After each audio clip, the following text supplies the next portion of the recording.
บายดีเนาะวันนี้ยาโปรเจคเตอร์เราสิมารีวิวสัญญาณการขโมยรถจักรยี่ห้อว่าออโต้รูทซึ่งวันนี้ก็ได้ทำการติดตั้งให้กับรถHonda CBR 150เนาะซึ่งว่าตัวกล้องของเขาจะเป็นตัวกล้องกันน้ำ100%เลยตัวนี้ก็คือมันบูมีห้อยต่อบูมีอย่างเลยเนาะซึ่งกันปลั๊กส่วนปลั๊กนี้จะเป็นปลั๊กตรงรุ่นเลยเนาะเขาไม่ได้มีการตัดต่อสายไฟอย่างไรเป็นมาเขากับทุบใส่แล้วตัวนี้จะเห็นให้รถเขากับโบเมดประกันว่าโบเฮ็ดในโซ่ระบบไฟเขาเนาะซึ่งกัน นี่ก็คือรีโมท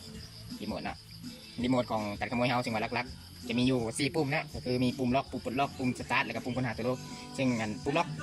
อกจะมีอันล็อกแบบ1ก็คือล็อกแบบเปิดเสียงกับล็อกแบบปิดเสียงล็อกเปิดเสียงเป็นการกดบาทหนึ่งเนาะที่กดปึ๊บสเกลรถจะห้องและแสดงไฟแสดงสถานะการล็อกอยู่นี่สิขึ้นเนาะเป็นไฟ LED สีฟ้าเนาะเตือนซึ่งแบบมีอย่างมาโดนมาถึงรถเฮาก็คือปึ๊บรถสีห้องเตือนก่อนบาทหนึ่งถ้าว่ามีการถึงในต่อเนื่องรถสีห้องเลยเนาะซึ่งเราเห็นรถห้องในนี้ก็มีแต่กดปุ่มล็อกอีกแค่หนึ่งปึ๊บรถก็สีเศร้าห้องแล้วก็ไฟการขโมยเฮาก็ยังเห็ดเบียร์คือเก่าเนาะขอปลดล็อกก่อนต่อไปจะเป็นการล็อกแบบเปิดเสียงล็อกแบบปิดเสียงก็คือกดปุ่มล็อกนี้2ครั้งก็คือปึ๊บสเกต สถานะการล็อกไฟแสดงสถานะการล็อกก็จะขึ้นเนาะเวลามีอย่างมาถึงรถเฮา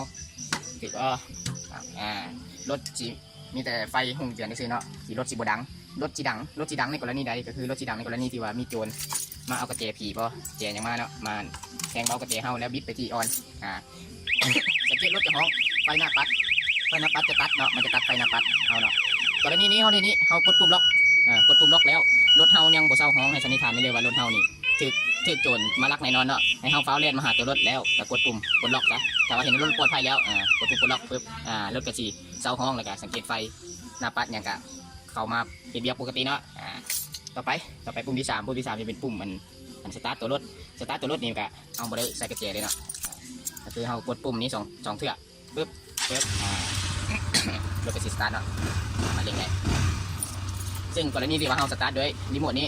เราสามารถเฮาบ่สามารถสั่งดับจับด้วยกระเจได้เนาะสั่งดับด้วยกระเจบ่ได้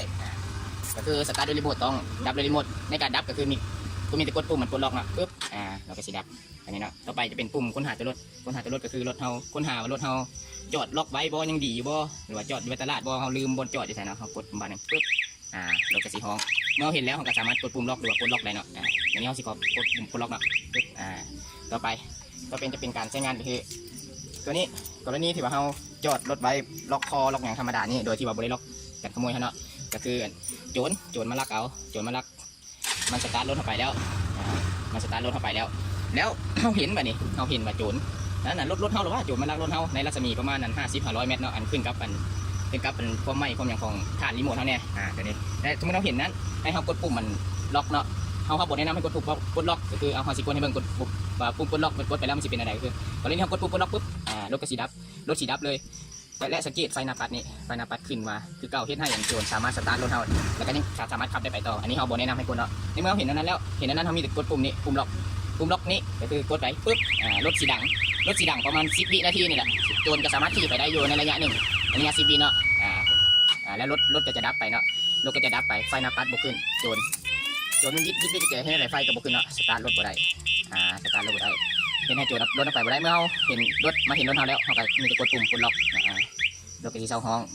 สังเกตไฟหน้าปัดอย่างก็มาขึ้นมาเฮ็ดเรียกปกติเนาะรถปลอดภัยแล้วก็สามารถสตาร์ทไปได้